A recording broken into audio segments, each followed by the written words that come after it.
yourself in a situation, you've come out of the normal norm of getting a boyfriend or a girlfriend, the normal way, the socializing way, and you found yourself in an online dating. What made you go there? Tell us.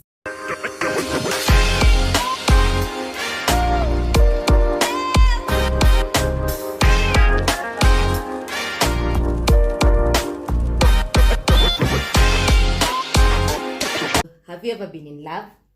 Have you fallen in love with someone? And speaking of love, Esther, how can you define love? A feeling that you choose to have towards someone. Mm-hmm. Or something. Yeah, because it's two-way. Mm-hmm. So personally, I've read, I think it's even in the Bible, love is kind, love is patient, love is selfless. Mm-hmm. What else? It doesn't envy. Mm-hmm. And it's understanding. But welcome back to Baby Logs again. It's another special edition. Today we have a special guest here. Can you introduce yourself? Hi guys, my name is Esther Amayo, and I'm a content creator and a nutritionist by profession. Karibu sana, Esther. Thank you. So Esther is going to tell us today the experiences of online dating. Have you ever found yourself in online dating? I'm a victim, by the way, and I'm still there. Perhaps I don't know what I'm doing there, but anyway, we all wish to find one thing or another. So Esther, the platform is yours. Thank you. So online dating doesn't necessarily mean going on dating sites or all these other applications that people have. It can just be talking on phone, but never meeting or having that one-on-one relationship. But wait, how did you guys meet through the phone?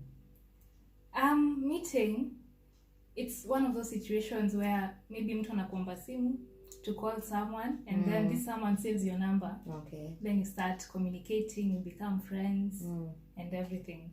Ah, okay. Yeah. That's it. So that's more like, actually I wouldn't put, okay, maybe when you are texting, it's online.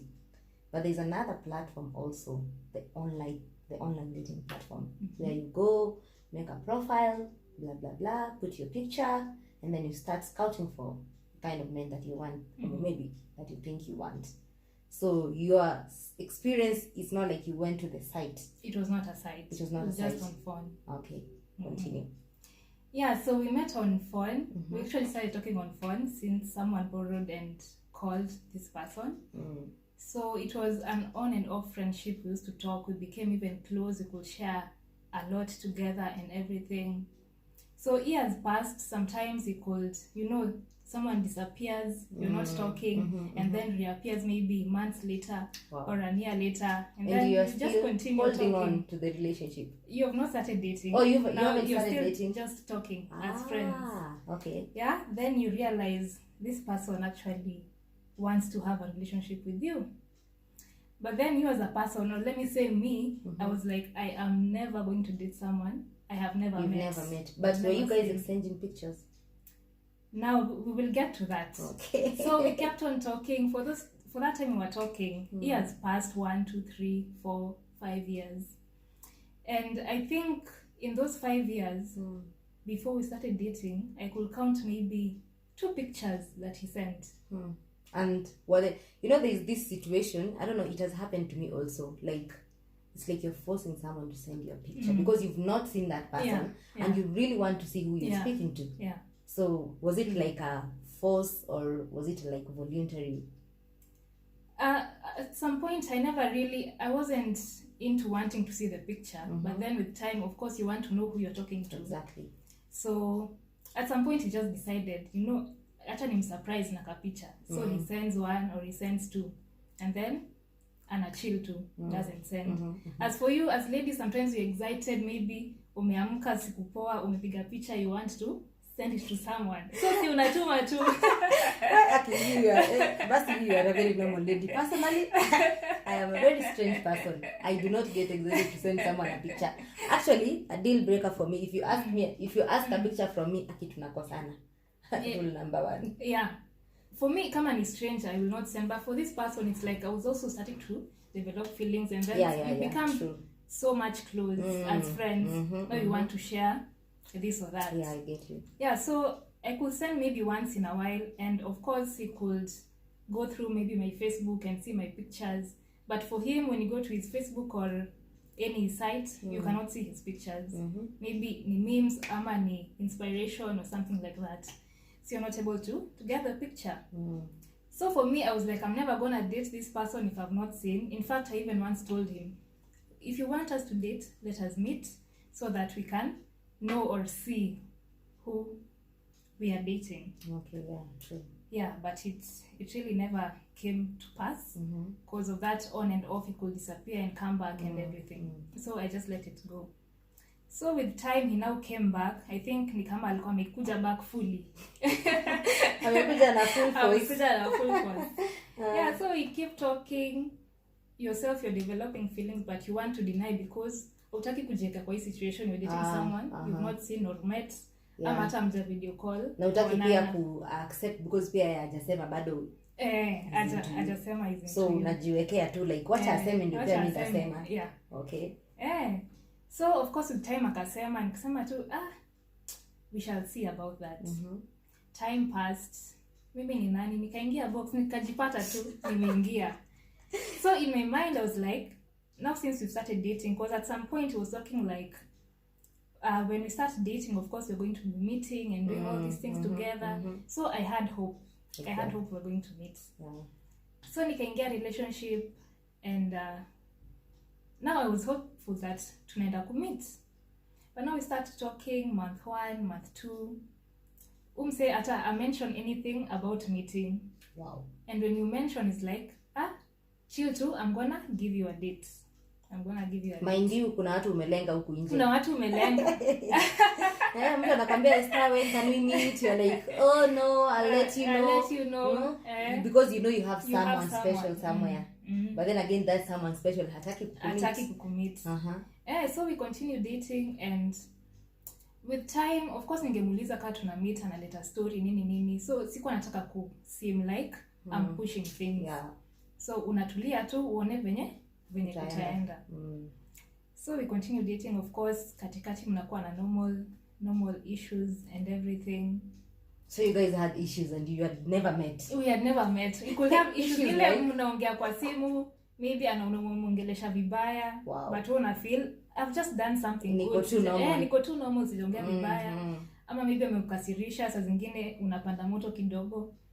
Anasema ati you're being rude, you're shouting at me and vitu kama hizo. It's really hard for someone you've never seen. Na hata mjaka hivi ujue like their weaknesses, their strengths. You know? So ni kama mnajuana tu emotionally kwa simu. Mjui venye mtu anaweza react.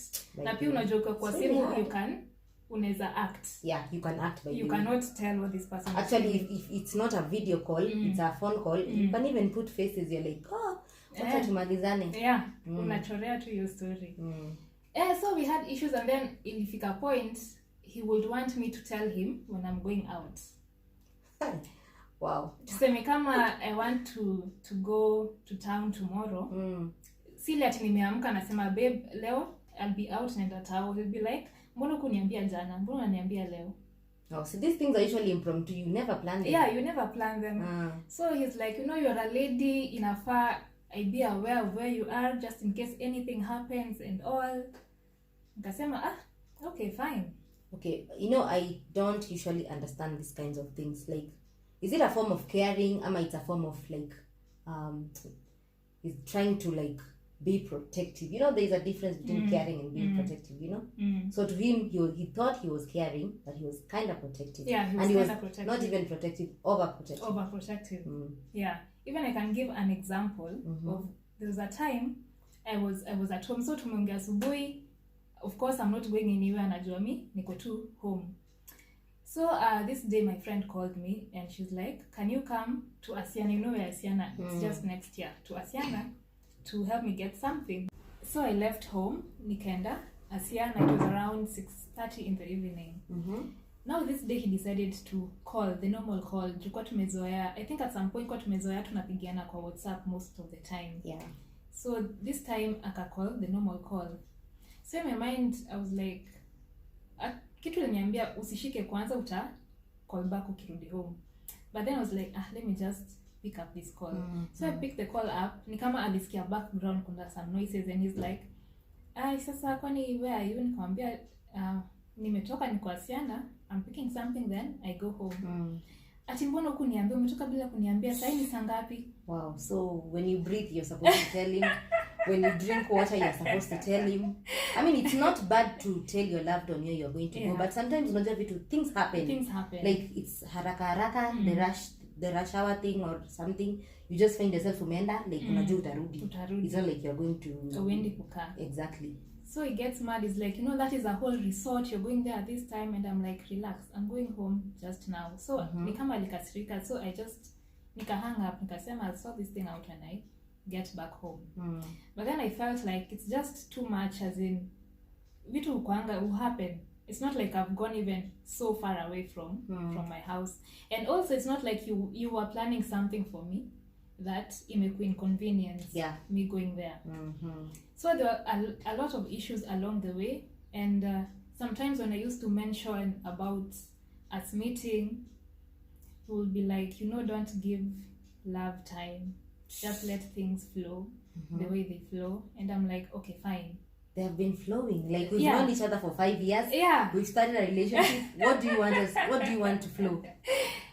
So I was like, okay, fine. We don't have to meet. Can we at least video call? At least it will be a step towards exactly. something. At least you'll be somehow closer. Somehow closer. So he tells me that his phone is spoiled, the front camera cannot work. It's the crap that we all hear. The front camera does not work.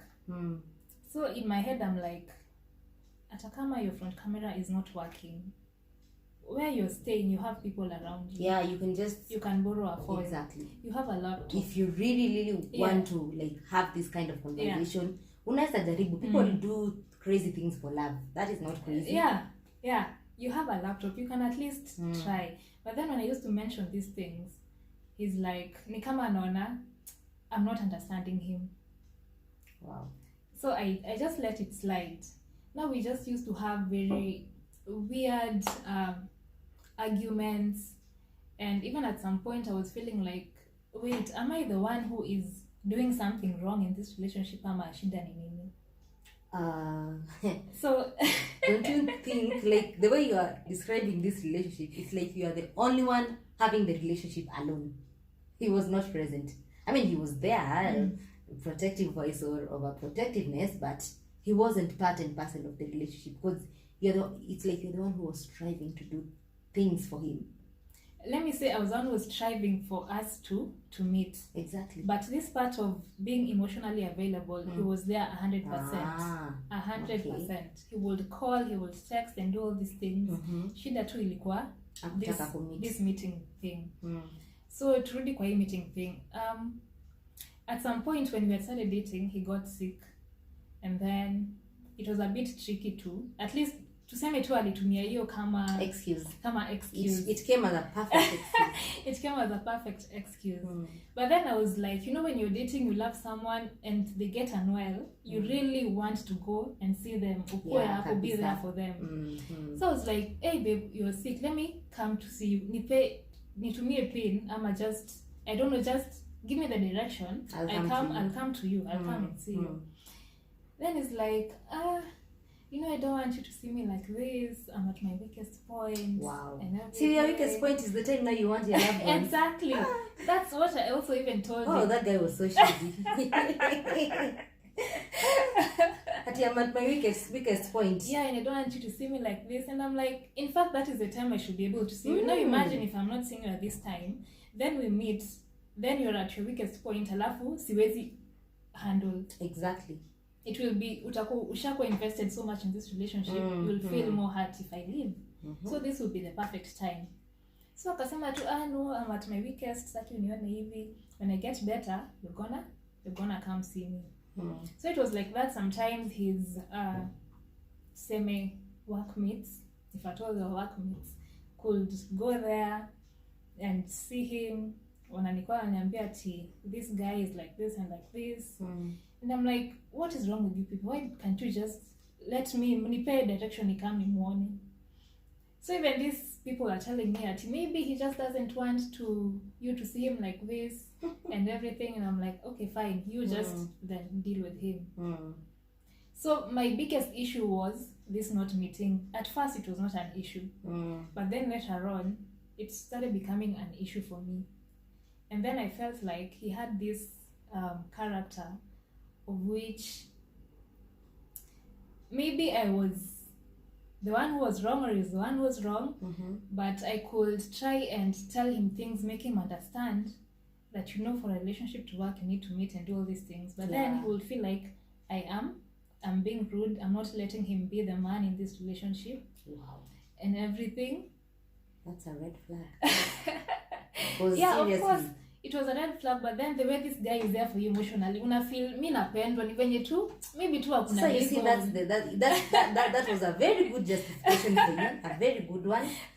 Yani, like it ni hope ulikuwa unajipatia. You are like, if this guy can love me kama tujaonana, what if tukikutana? So then again pia unajaribu kumwambia meet, and it's not like this guy is like miles away. It's not miles away. He was in Kenya. Yeah. Exactly. Same county. It's not a long distance. It's a long distance. The same county. Same county. It's not even a long distance. It's not a long distance. It's a long few minutes. It's a few minutes. It's a few minutes. A 1 hour relationship.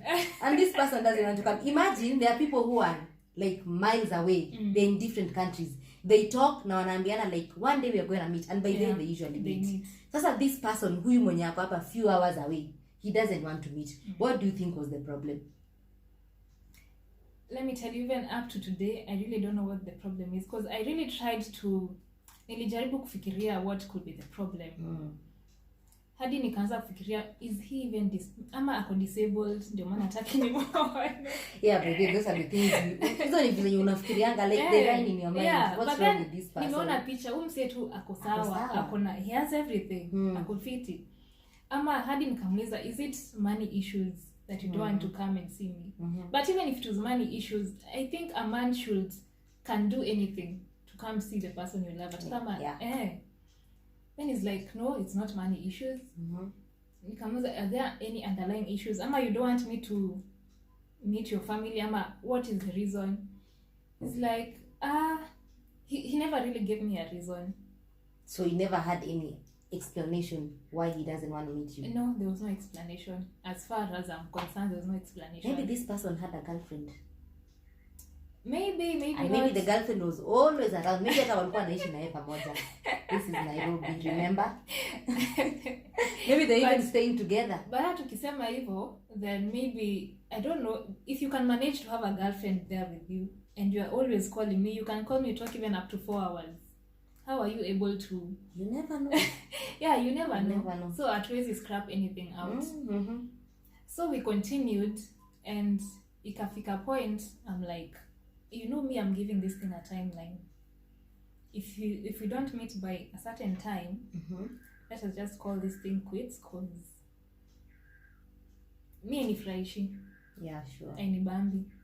Of course, it was a tough decision to make, but then ilifika ile point, I'm like, you're talking to this person, but unafeel kuna kitu ina miss. You're not getting this thing. And then since tulijuana for 5 years, alijua weakness yangu kwake. So he could use the weakness against me. Nikae. Wow. Alikupima vibaya sana. So since anajua nampenda, hata nikisema yeye ati atarudi tu anibembeleze niingie box, nini. So I told him, ikifika this date and we've not met, let us just call this thing quits. Then he came back with that line again. Oh, stop giving love time, a timeline, that it's not fair for you doing that. Ati tutamit tu wacha vitu ziflow venye. Like, I mean, flow. That guy was so weird. Vitu ziflow aje. Things have been flowing for the past 5 years. So as for me, I was serious. I think he felt like I am not serious. Hata tuligombana juu ya hiyo story. So after saying that, I think it was at the beginning of the month. So my timeline was at the end of that month. I'm that patient. So in love. Yeah. So once I say that, I did not mention anything again about meeting that whole month. At least when ilifika around halfway ama karibu ishe, it was like, na time ina fly. At it's almost your deadline. Ati bado kuna your deadline. And I'm like, yeah, it's there. So this period we're just talking, but me at the back of my head, You have I a know, deadline. yeah, I have a deadline. Mm-hmm. And nikama pia I'm starting to Love imeanza kuisha. Not even kuisha, it's like I'm starting to be annoyed with you for what you are doing. So this time came, ikafika deadline, I think the day before the deadline. So I expected him at least this day before niongeleshe niambie maybe sija commit juu ya hii and this, ama I'm planning on doing this and this. Oh, so you wanted answers by the time your deadline ikafika. Yeah. At least hata acknowledge hii time inaenda kufika na sijafanya vile nilikuwa nataka. So that night we were just talking and he did not mention anything about this deadline or meeting. So the next day, since I was serious about this deadline, I called him. I'm like, hi, how are you? How was your night and everything? So today is that day and you've not done what you're supposed to do. And he's like, "Ay, babe, relax. You know, nimekuwa, I am working so hard. I'm trying to make it up to you." Wow. But I'm not seeing that making up. So you guys, let me put it straight. So you've had friendship for 5 years. For how long did you start dating? Like after 5 years, we are not even counting now 5 years because it was pure friendship. So for how long did you date? Now ndio mpe your deadline. Sasa umwambie like I need us to meet. Around, let me count. 5 months. 5 months. Yeah. So you did it for 5 months. Yeah.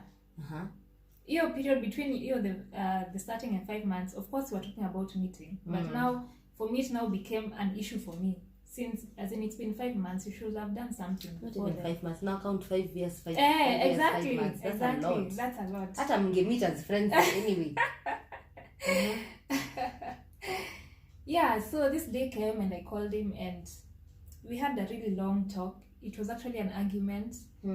And he started pleading with me to give him more time, that he is trying his best. He knows he has not done things right. He's gonna try his best. I should just give him a little bit more time. But for me, I was like, how sure am I that you're gonna actually make this happen? And hata si ati niko na reason on why you don't want us to meet. Yeah, you don't have a reason. And it's not like unajua ukiomba mtu pesa ndio mtu anakuambia nipatie masaa fulani nijipange. Exactly. I'll give you back. Yeah. You're not even asking for money. You're asking for time and the presence of someone around. I mean, that's so easy. It's something so simple. And it's not like he's going to use billions of shillings ndio afike malipo. It's just a matter of time. It's just a matter of time. And you know, saa zingine pia when you're talking and this guy is home, in the back of your head you're like, hii time umekuwa home, so ungetumia hata ukuje tupatane. Yeah. Like uko home tu umetulia, hauna plan. But you cannot make time for us. So we argued. He even started crying on phone. Wow, okay. He had to play his cards well. alicheza vizuri. And apparently nikampea time. Wow. He was like, give me hadi the end of next month. I'm like, I know. Hey, that's another month. Too far. That's too far. Akaipush karibu, akasema ati basi mid-month. Nikamwambia fine. So he's like, so now are we gonna be talking or what is gonna happen? Nikamwambia me, in fact, I feel like I don't even feel like talking to you because what are we even going to be talking about? Because for me that is the only thing I want right now. Kama an emotional presence ushanipea, as in nataka now the physical one. Ukue hapa physically. Yeah, so tukakata hiyo siku. The next day he called me. Now my weakness was when he calls, kuna venye tu siwezi kosa kushika hiyo phone. Kuna kitu inanivuruta ni pick up. As for text, of course unaweza text ni ulenge and everything, but ukicall ako sure nita pick up. Sijui mbona, but that used to happen. Maybe he knew. Exactly, he knew. So that's why he called. He did not text. So he called me and of course I picked up. Like, hi, how are you doing? So tukaendelea tu kuongea, but then I felt all these happenings were just, ilikuwa too crazy for me because you are in love but then you're not meeting. You want to leave but then pia una feel it's hard to kutoka. You know what? This guy gave you a sense of security, the emotional part. Yeah. And Yeah. you didn't want to leave. You know, that's the problem with us in relationships. We get so actually you got so comfortable to a point that like this guy has been giving me what I've been yearning for. Yeah. You know, because there's some other guys that they can be there physically but they're not emotionally present. True. So this guy gave you the best of his emotion because he knew he's never going to meet you physically. So now wewe pia you had that security and you didn't even want to live on that from that comfort zone. So you kept on coming back, you kept on hoping for the best, but it actually never happened. It never happened. Yeah, I gave him time. It was now 2 weeks. So at hiyo point from when he started dating, the events were they started dating, then he got sick for a period of time, karibu 2 months. So unaona akatumia reason ya kuwa mgonjwa atakinyonia at his weakest. So akarudi akaanza kuwa poa. So at this time I was hopeful now. See then we can meet. Then ikakaka sioni as in akinipea hopes ya kumeet. Then I bring it up again, it becomes an issue. Then now I give a deadline and anaona ni kama nam disrespect. Wow. That was his word, nam disrespecting. I mean he was trying to be, how would I put this, defensive. He was putting a defense mechanism. Ndio wewe uone pia yenyewe I'm disrespecting this guy. Yeah. Na ukweli unaweza kufikiria hivyo. Of course. Unafikiria kabisa. Yeah, so it was so crazy. Hata sikuwa naongelesha mtu ama kuexplainia mtu about this situation cause pia au ni kama unaona ni kama hawata understand. Ama wataanza kusema ati wewe achana na huyu chali, lakini wewe you know what this guy is giving you that you don't want to live. So I gave him this time, the period ended. Actually when it was about to end, he was like, you know, now he was staying with at some point alikuwa nakana relatives, though he had his own place. Now he will tell me, okay, I'm going to my place to, you know, clean up and everything, get ready for you to come and whatnot. But then I was like, it is fine, but when you're meeting the first time, we're not supposed to meet. Let's meet inje. Yeah. Ama come to kwetu, come Ronga. We can meet somewhere, not at your place and stuff. But then it was like, yeah, it's fine. Though kama alikuwa na insist anataka to meet place and stay. But anyway, I was like, okay, ni sawa. So, you know, akiniambia ati anaenda kwake, ana clean up, ama ameniambia ati nimefika, was just doing some cleaning, una feel ka hope. At least, maybe kesho kutwa, next week, I'm going to be there. Hadi unaweza kutafuta ka dress yenye utavaa, ukai vizuri. Let me ask a questions to wadau kwanza. Let me ask you guys, like, first date encounters, like, where would you prefer to meet your partner? Would you prefer to meet your partner in public? Would you prefer to meet your partner in his house or in your house? Which works for you? Kindly comment down there below. Continue. So una get ka excitement. So hivyo ndo nilikuwa, though I did not want him to feel that I'm that excited. Because nilikuwa nishazoea a series of disappointments. So exactly. You are very much ready. Yeah, so actually even akaniambia he took an off from work. Akasema I'm taking off for 2 weeks so that I can meet you. And for sure he did. Alichukua off for 2 weeks. Now you're working with those 2 weeks, unajaribu kufikiria. You don't want to ask him for a date because you know atakwambia. So the first week comes, wiki ikaisha. Nothing. We have not met. Wow. The second week inaanza and I'm like, hey babes, you said we're gonna have a date. Kwani what's happening? He's like, ati salary bado ijaingia. I'm gonna check it out tomorrow. Then I'm like, kwani it was about money or what? So maybe alikuwa anataka kufanya shopping. Ukuje upate some juice. Ukifika unaambia, babe, what do you want? There's some juice hapo kwa kabati. There's something hapo hivyo. You know, he wanted to be ready for you. Let's just imagine that. Okay, fine. Let's imagine. Yeah, so then I'm like, so unaenda kuangalia kesho. Okay, fine. Then you're gonna tell me. He's like, okay.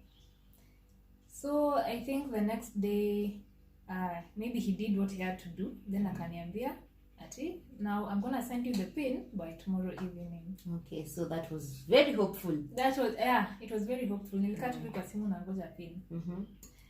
Yeah, the next day came and the next day ended. No pain. Wow. And I did not ask. Because you were patient enough. Sikuuliza ati mbona hujatuma pin. I kept quiet. Okay. So the next day he calls like, sasa ati I know you're waiting for me to tell you something.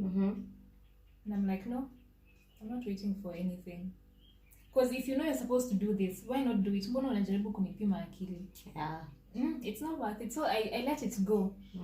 Then this time we were talking. Now, you remember when I told you I gave him a deadline, and ni kama nilikuwa nime break up naye, because me I was done. Ushaanza kumaliza late. So he comes back and tells me, you know, in fact you're not even sorry, because you know you tried to break up with me, and ukanipea a deadline, and you're not supposed to give love deadline. You should apologize for that. I mean, if someone is wasting your time, why would you even waste time with him? I mean, it's so hilarious. Yeah, so I think at a point I feel like I'm crazy. You know, he was trying to make you feel guilty. He was playing with the guilty card. Sasa na wewe pia, you took it. I took it. So I was like, no, I cannot apologize for that, because I think that was the right thing to do.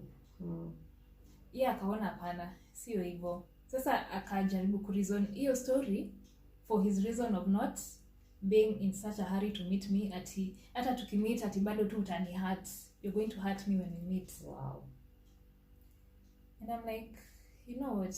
It's not even a must be meet. Wacha tu ikae hivyo. So you started getting into the acceptance stage. Meanwhile, you're in the denial. Sasa nimeanza tu ku accept. You're like, okay, now it's never gonna happen. Let me just even wacha aende mali anaenda. Nikamwambia I'm not even interested in meeting you anymore. I was like, what? Are you serious? And I'm like, yeah. Of course, akaichukulia kama mzaha, akaichukulia kama jokes. Anazidi kuniongelesha, but me I'm like, no, me I don't even feel like talking to you. So akirudi anarudi na maneno matamu, anakuongelesha, unaona nikao unaenda kuingia box. But then you know I've already reached ile point, like you've already done so much, I cannot continue with this. Juu hata wewe mwenyewe unaona I deserve better. Yeah, exactly. You're not doing what you're supposed to be doing. So I decided I'm not gonna be talking to you. In fact, if you want to talk to me, you know where I live. I live in Rongai. You've been in Rongai before, so ukifika Rongai niambie. You can call me when you're in Rongai. So zingine ananiambia ati basi it's fine if you don't want to talk, ni sawa, lakini at least send me your pin ndio nikikuja nakuja tu home. Kwambia no, I'm not giving you your comfortability to reach me whenever you want. If you want to see me, you just come. Kuja hii mtaani nipigie simu, nitakuja penye huko. I think he now started seeing that I was kind of serious. Yeah. So I did not send the pin, and actually at some point when we were dating before I got so nikaanza ku accept, I wanted to make a plan and go to where he stays. Did you find the place where you were staying, ama you were just imagining? I had an idea because he was staying with the relatives, so kuna venye if I put 1 + 1 together, utashikanisha ni wapi. Ungende umshtue surprise. Yeah, but then I decided against it because I'm like, no, I don't have to go to these ends just to see you. Juita onani kama mimi ndio nakutaka sana. I know the other way around. Yeah, true. So I just let it go. Nika chorea your story. Even when we were arguing, he actually told me the estate and the house number. Alijiba. So like if I nikuuliza beshte yangu mwenye anaishi around hizo side, atakupeleka mpaka hapo. Anaweza ni show. I wanted to do that, but then I was like, no, siwezi jishukisha chini hivyo, acha yeye akuja nitafute. So tukaanza mimi nikaanza ku drift. I don't call, I don't text. His one was calling, and saa zingine akicall anaanza complain ati kwani huwezi nitafuta. Nakwambia no, I'm not looking for you, because you if you want to look for me, umechoka sasa, like You're tired. Wacha sasa afanye kenye anafanya sasa. I'm done with him. Hey, if you want, you come. Then we stayed for some time. Akakata 2 weeks ajaniongelesha. In my heart I'm like, finally at least umeamua uende. Because when I tried to break up with him, alikuwa anakataa hiyo story na jaribu turudiane and everything. Mimi nikajiambia, I'll drift off. Let me wait for the day he's gonna come and tell me that it's over. At least pia yeye aje accept na penye yuko. Yes, so we could stay at Wongei 2 weeks. Then again ana call back ananiambia ati sasa babe, how are you doing? Ati umenimiss and all those things. Wow. Ananiambia ati I went to this and this place. Ama right now niko sijui wapi. And I'm like, that's fine. It's fine. Good for you. Yeah, good for you. Yeah, then anakakaa tena anasema ati and the way you were there for me during my birthday, ati birthday yako izifika na nisikue. So my birthday is in December. Na ni kama September huko no October tumekuwa na issues hadi nimeanza ku drift off. So unaona bado ananipursue. Bado anakufuata tu. Hadi birthday yangu ifike ati yako hapo. And it's not like he's gonna plan to come surprise me or do anything. Hata kama alikuwa na chocha ati your birthday hivi na hivi ita happen, itakupeleka sijui wapi nini. Yeah, so with time mimi nika drift off and I knew it was not gonna happen. I had done so many things. Nilikuwa nimelia, nimejichukua video nikilia, nikamtumia, nikafanya hizi vitu zote. But wait. Yaani ulikuwa unachukua kamera unalia, una rant ukilia. Wow. This was dream. Hadi unamtumia tu at least maybe uone kama atakuwa feel, atakuwa moved like that anyway. Like it's high time. Yeah, it's high time. But no, hakukuwa moved. Huyo alikuwa tough cookie. Hakukuwa moved. In fact Nicole ananiambia ati bado na watch video yako ukilienda. I'm like, do you feel nice seeing me cry? I think he had a way. Ani alikuwa na satisfaction fulani like this girl really loves me. Hawezi niacha. So acha niangalie tu video yake tu akilia like this is a sign of love. Let me just keep on watching. I think that's what he felt. Yeah, I did all those crazy things. Those crazy things you do for love. Yeah. Nika move on, but then I made a decision now kabisa that my birthday will not come and pass kama bado tuko kwa hii situation. It has to either work out ama it ends kabisa. So for that I did not tell him. That one was just for me to know and for him to find out later. So tuka drift off. Mimi nikakuwa nikinyamaza, and then finally one day akanitext akaniambia ati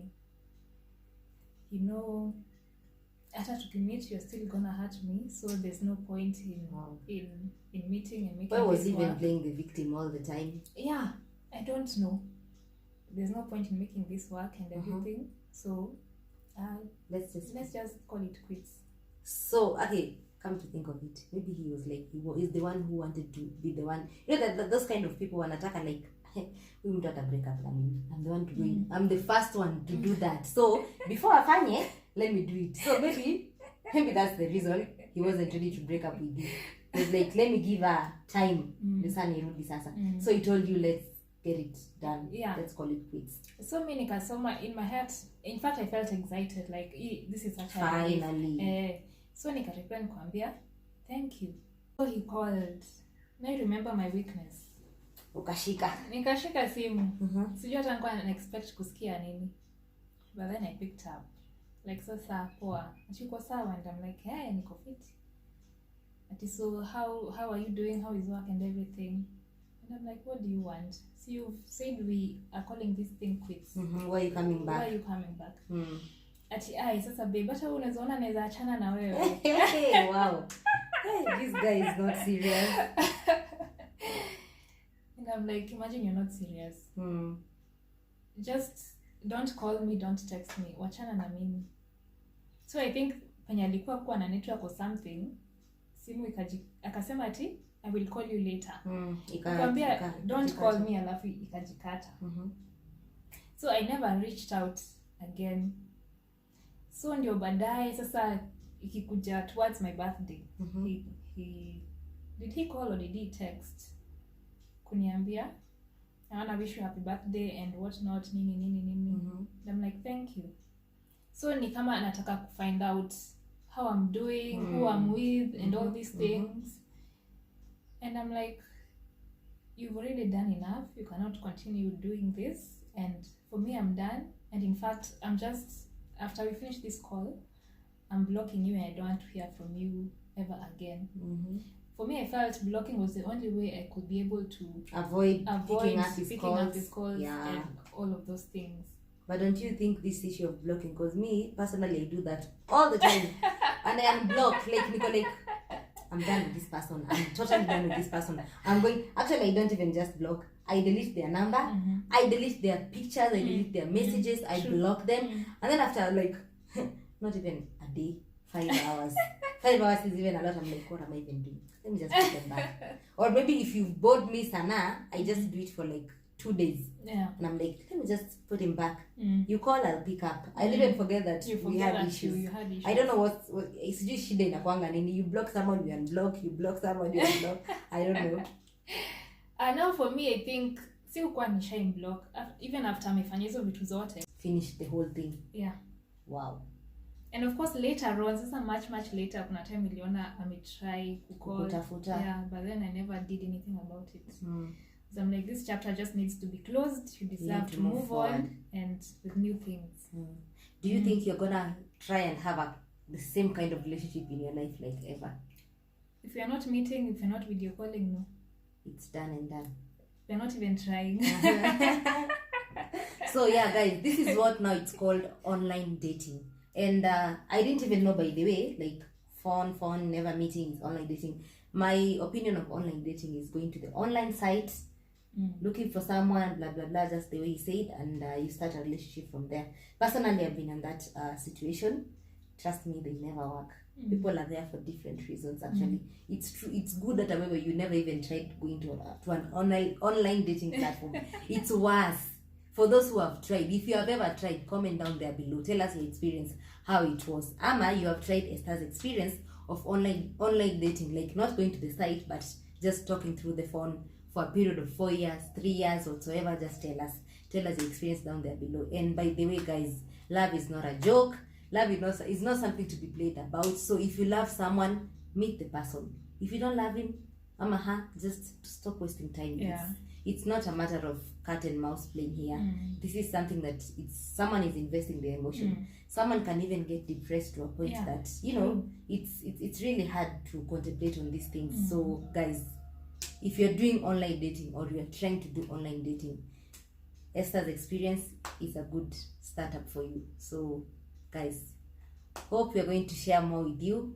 And kindly, by the way, go to her YouTube channel. I'm going to leave down the description link. Go check her out. She does amazing things. She does the what's Shona, by the way? Crocheting, travel videos, exactly. And we talk. Yeah, so small YouTubers, we're helping each other. We are going to make contents together in any way. We have not grown, but we are going to grow together. So guys, kindly go to her YouTube channel, subscribe, give her support, and also go back to our YouTube channel. Also, if you haven't subscribed, if you're a returning subscriber, subscribe huko chini, like, share. Kama umeipenda, give it a thumbs up. So see you next time. Bye.